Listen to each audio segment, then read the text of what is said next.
managing your time as a leader.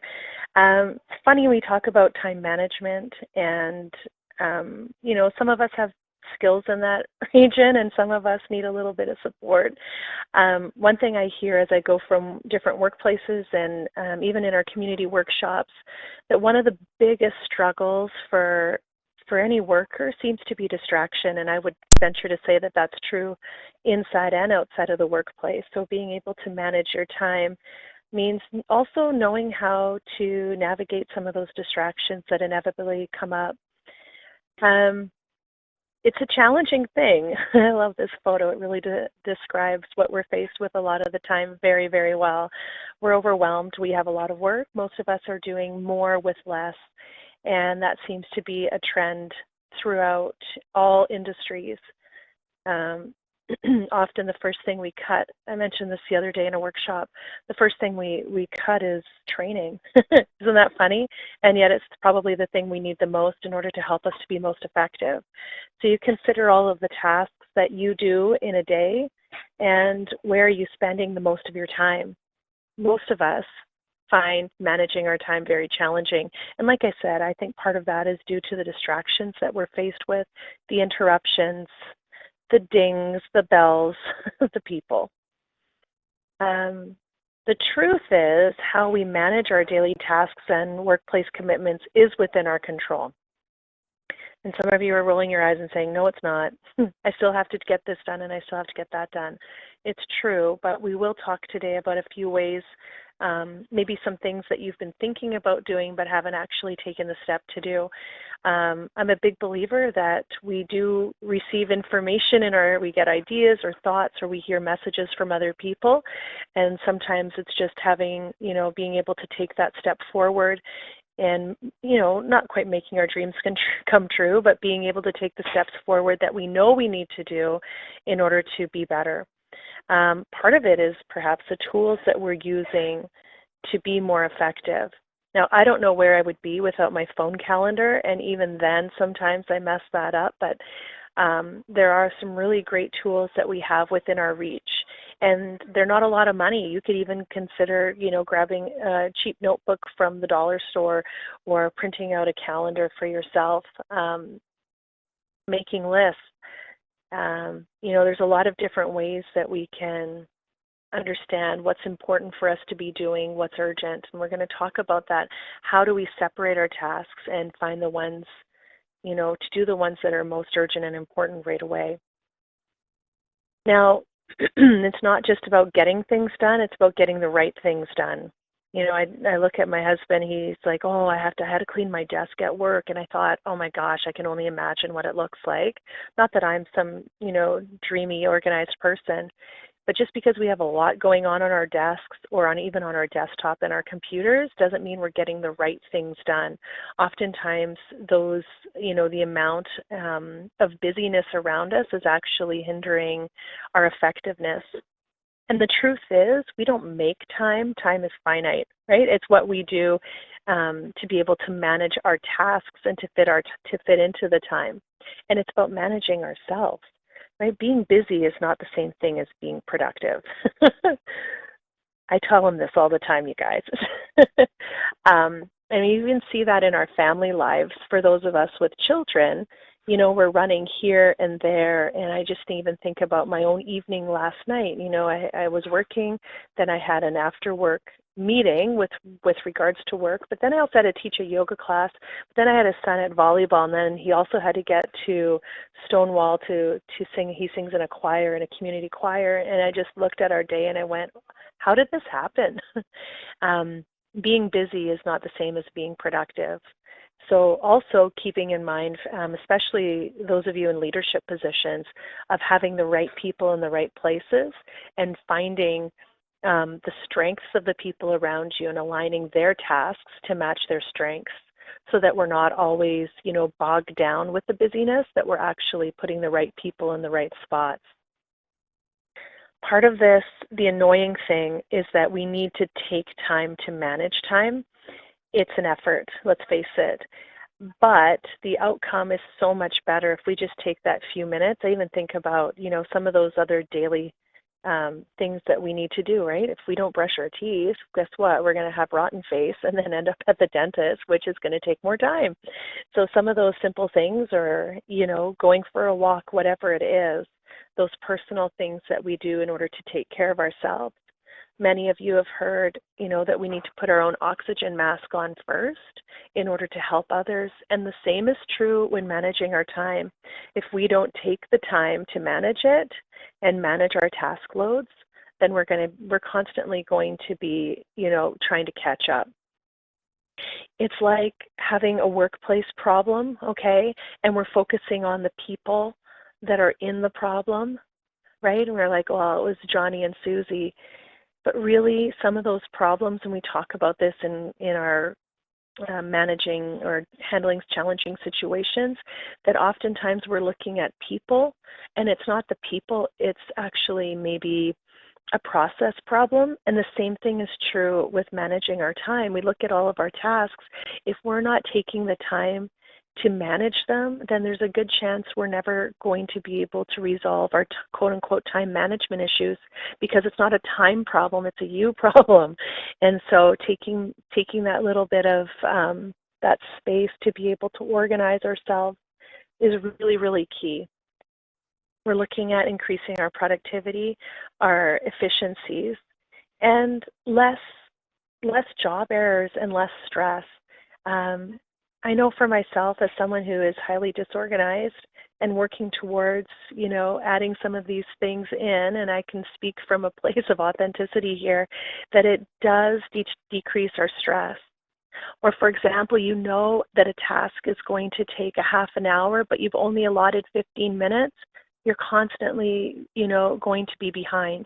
Consider any doctor's specialty, like a specialty doctor's office. I remember as a child, I was born with club feet, and so we'd have to go to these appointments all the time. I had a zillion surgeries and things like that. And I can remember, and you have to think, this is many, many years ago. I was probably 5 at the time.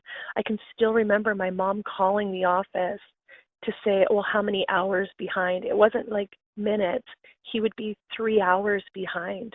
And so, to go there and, for my mom to sit there with me and my little brother for 3 hours was a nightmare.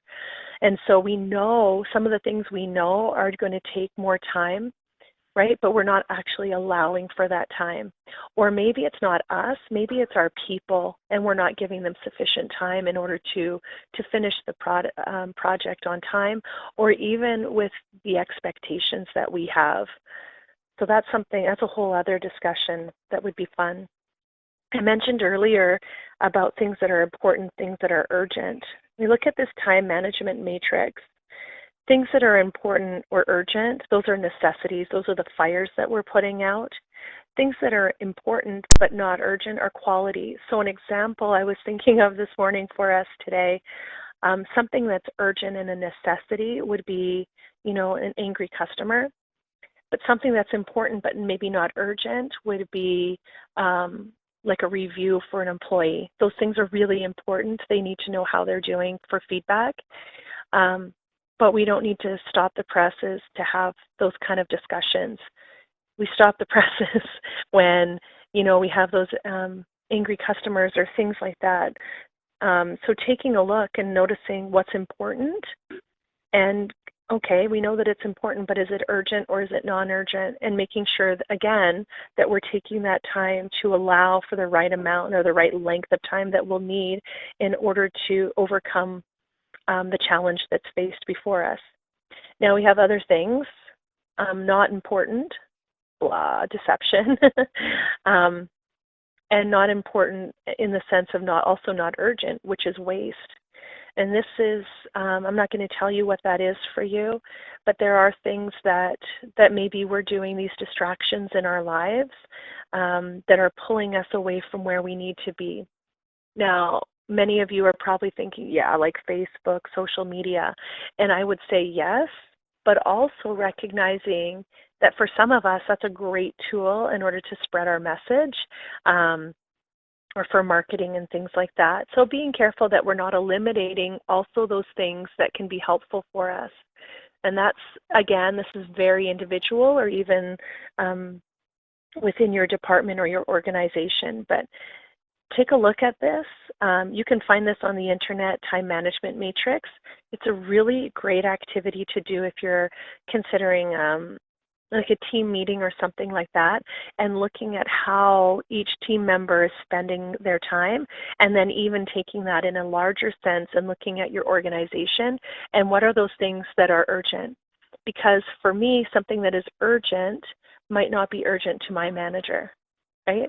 And so so I'm spending all this time doing all this busy work and trying to get, this project done. And it's like, well, actually, we didn't need that till, next month. So making sure that we're all on the same page on what is urgent in our organization and important, or important and not urgent. And again, this is stuff we go over when we have done our time management courses in community. It's pretty fun to look at when you have people from different organizations come in and see those similarities, and even aligning this with your organization's mission, vision, values, and that can also help you to be a good jump-off start for doing one of these time management matrix. Now, something to consider, and maybe we don't do this enough, is the correlation between time management and profit. We said earlier that when we're able to, manage ourselves is really what it is, not so much managing time, but managing our tasks. When we're able to do that, guess what? We're better at our jobs. So that's definitely, there is a correlation with profit. If we're constantly behind, then we're going to have dissatisfied customers, for example. We're not getting our projects done in time. And the other thing that it correlates with is your integrity. How are you getting your jobs done? And are you able to meet the commitments that you've set out to do? You have to consider the average worker spends up to 45 minutes per day looking for things they already have. That's where I consider like a messy desk situation, or even if it's disorganized in the way that you file things within your own computer. Look at your desktop once in a while. I do this terrible thing, and I'm trying not to do it anymore, which is I have a file on my desktop. It's essentially a junk drawer, right? And so every once in a while, and I can't handle seeing all of these things open on my desktop, I grab them all and I throw them into the junk drawer just so I can have a clear desktop. That is a perfect example of not taking care of the real problem, right? We do this sometimes where we go ahead and we just try to put a bandage over everything and the blood's spurting out still. So just because you have things tucked away doesn't mean that it's organized or that you'll be able to find it. Each minute of wasted time in our workplaces decreases profit margins, and that's the truth. We say this all the time, right? Time is money. I bet if we were to spend some time together and listed out all the different sayings and song lyrics that, have the word time in it, that would come up, right? Time is money. So addressing these inefficient practices benefits all. And like I said earlier, some of it is people, some of it is those of us with weak organizational skills, but also some of it is the practices within our organizations. Sometimes we need to just, take a minute, sit back and look at it and say, is there a better way to accomplish what I'm doing right now? Is there someone else who would be better suited for this task? I know of a company, they have an office in Winnipeg and an office in the States. And it's really challenging to manage both of these offices, not even just in different locations, but in different countries. And so you layer in the fact that there are different labor laws and things like that. Anyway, the manager in the office in the States, she has so much on her plate. She's navigating between these two different locations, and there's, like I said, so much going on in the work that they do too as well is very, very busy, and they're constantly growing. So one of the things that she has hung on to is scheduling. And I just think, why? Why as a manager over two different locations are you hanging on to this one task? And sometimes we do that, guys. Sometimes we hang on to tasks just because we like them. But it doesn't mean that it's the right thing to do. And we'll talk about that as well. Part of it is addressing inefficiencies. it's going to help decrease frustration and negative conflict that can result from it. So this example that I was just giving you, how great would it be if she delegated that to someone else as a coaching opportunity, or even just to kind of ease up some of the load on her desk, right? So being able to look at some of the inefficiencies we have in our organizations, within our departments, or even ourselves, can help decrease frustration and negative conflict. I look around in the past couple of years, I've met so many amazing people, and I just think, okay, I'm going to take you with me because you're great at this, and that's a weakness for me, so I'm going to give that to you. And we're both really good at this, so why don't we work together on this, and then I'll let you do this part of it. It's really looking at our team as well and seeing who could be best suited for what job. That's part of the inefficiencies. If we're constantly hanging on to things that we don't need to hang on to, it's going to put more stress and strain on us, which again, productivity goes down, costs go up, all that kind of stuff. It's being able to also recognize the interruptions and activities that occur daily and be able to look at them and say, are these time wasters or time savers? Okay? So again, this is very individual for each one of us, but it's being able to recognize all of those things that can help us out. Interesting, right? So I love this picture. Pretty much says it all. I believe that this is every person in the world today is, we're trying to manage and juggle so many things. We just had an election. How many of you, squeeze that in your busy day to be able to go out and vote? Or maybe there's some of us that were just like, I really don't have the time for this. We think about how many emails we get in a day, all the different dings, the personal life. Plus, we're supposed to be fit and eat, well-balanced meals, and hopefully they're organic and we've grown them ourselves. So now we're also farmers, right? And getting in our meditation, and did you do your tongue scraping today? Journal entries, right? It's so much that we're doing. There was a quote from a friend of mine this weekend. She said, there's beauty in simplicity, and I believe that that's so true. Part of it is knowing ourselves. So know what you need to do and when you need to do it. Check in with your calendar. Don't just because you put it on there, it's good to go. Look back at it. Know where you need to be and with whom. Have an idea of what's going on and trying to create this balance in your life, and each day is going to look a little bit different. Good time management skills can lead you to actually having more time. Now, I was bugging him, I said about my husband and his busy desk at work, but one thing that he does do is he has, I don't like the word routine, it makes me feel stifled. As a spontaneous person, I prefer the word rhythm, but finding that own rhythm for ourselves or routine, if that aligns with you better, can really help us to be a bit more organized and be able to manage our time. So I had mentioned earlier about delegation. So why is it important for us to use? And why do we find it difficult? And when is it a good time to delegate? Again, individual answers, but let me give you a clue for a couple of them. Delegation is an important skill for leaders, for development, for self, but also for your team. It's a great way to engage or re-engage some employees. I had an example, and maybe I've told this to some of you already. A lady I know was struggling with one of the people on her team. And the struggle was he'd worked there forever and was such a great employee and knew the place inside and out, and then started making a lot of errors and really costly errors. And she had come to a group of us. I was leading a class, and she had said, I'm not sure what to do. And it was a leadership development class, so everybody was pretty free and easy with some of the challenges they were facing. So when she presented this to us, she was considering letting him go. All right, and now this is someone that's been there a while. They're knowledgeable, but a lot of costly errors, and they were going to end up be losing some of these large clients that they had. And she was faced with a major decision. Do I let this person go, or what do? I write them up. And there were many of us that said, have you considered promoting them?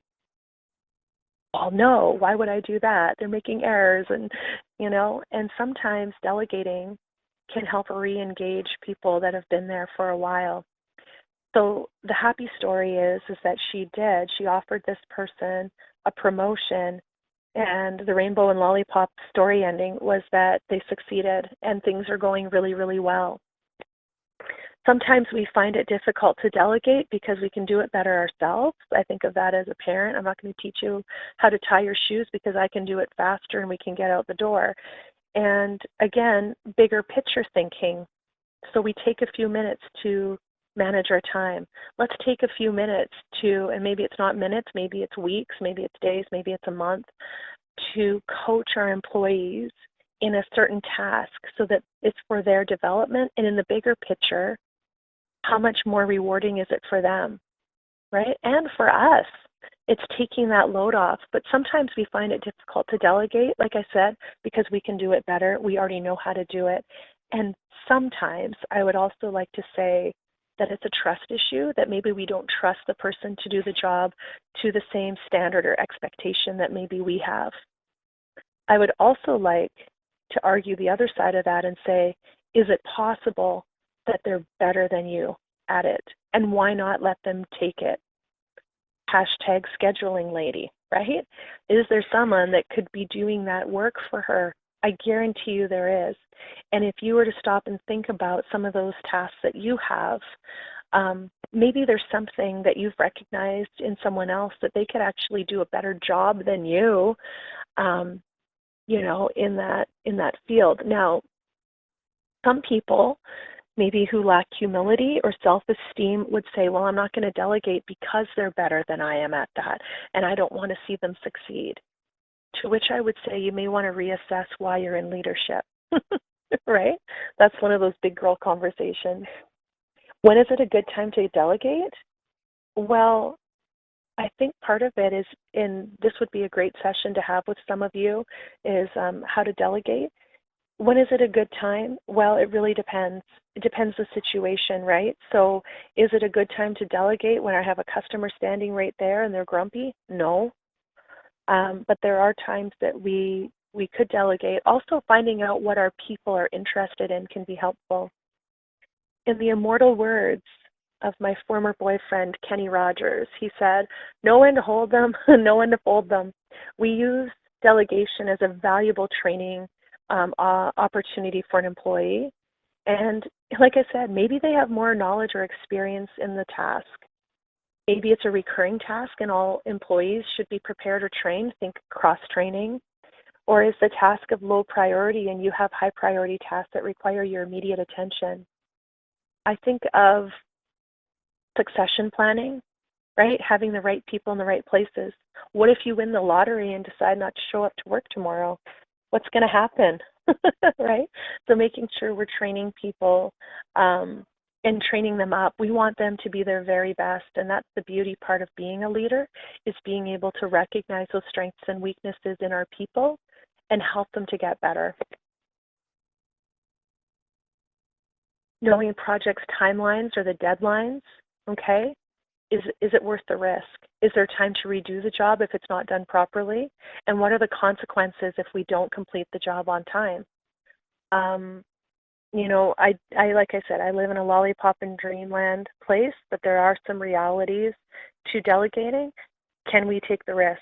Is the risk too big? Then maybe we're not going to delegate it this time, but look at increasing the skills and capabilities of the people so that when this opportunity comes again, yeah, we can let them take it. Also, knowing your missions or goals, right? How important is that the results are of the highest possible quality? Is adequate results still good enough? That's what I say sometimes. I'm like, I know we all want an A++, but sometimes a B- can be good enough. Would failure be crucial or critical to the organization and also to the employee, right? So that's another thing to consider, how that would affect their own esteem and confidence, and how much would failure impact other things. Coaches, it's a coaching opportunity. Delegation is not dumping. It's not taking some of your tasks and going, oh yeah, Carrie told me I should release some of these tasks. So I'm just going to drop these ones because I hate doing them and they're the crappy part of my job. So I'm going to delegate those ones. Right? Delegation is not dumping. So switching gears here a little bit, how productive is your day? Do you know your energy levels and when you're most productive? That's when we get our stuff done. So if you know that 2 o'clock and you're reaching for a chocolate bar and you're yawning, that might mean not the time to put in those most critical tasks for you. Being able to align your own energy levels with your tasks is really, really important. Like we said earlier, being busy is not the same as being productive. So how you organize your day is really important. So consider that. This is a little question for you. Maybe even jot this question down. How do you organize your day so that busy work is actually productive work? Aha, procrastination. We had to come here. We have to use the P word. Some of us procrastinate for different reasons. Maybe it's fear of failure or fear of success. Right? What if we are really good at this? Or maybe we procrastinate it because we have perfectionism, or we just keep spinning a better way of doing it. Some of us, sure, it's laziness. But how do we get over it? 5-minute formula. Start a task and work on it for 5 minutes. Most of us carry a phone around, and there's great, our little clocks can be so helpful. Set a timer. I know we do this at home with kids for cleaning, right? They hate it. We all hate it. But when you set a timer, getting stuff done in 5 or 10 minutes it's really satisfying. Develop a habit of now versus later and work with your energy. Once you've done one thing, keeping track of another task. And that's why there's an ice cream. Do a pleasant task right after completing an unpleasant one. But Carrie, what if they're all unpleasant? Maybe go for ice cream. Like we said, there's no such thing as time management. There's only self-management. So if that's an area that we know we're weak at, there are so many resources out there. Even like I said earlier, simple keeping a calendar or making a list of all things that you do in a day. It's one of the great things when we do leadership development. We look at all the tasks that we have in a day and where am I spending the majority of my time? Is it on processes? Is it on leading people? Is it doing our actual jobs? And being able to recognize where maybe we could do more leadership stuff if we offloaded some of our tasks, or we were better at managing ourselves and being realistic about the time that we have. So thanks for tuning in today. If anybody has any questions, please feel free to email me. If you're interested in us coming into your workplace, we have a lot more than just our time management stuff, although this is a really fun one to do with your team, like I said earlier, especially when we consider the time management matrix and where we're spending the majority of our time. We have conflict. Well, we don't call it conflict, right? We call it handling in difficult situations. We have that coming up on Thursday in Selkirk. And of course, we would love to come into your workplace and hang out with you as well and be able to look at where you need to be if there's any gaps that we can help out with. WEM is dedicated to building the essential skills of Manitobans, and that's why we're here. So again, feel free to reach out. I hope everybody has an awesome day. Check your calendar. Make sure you're on task. Take care, everybody.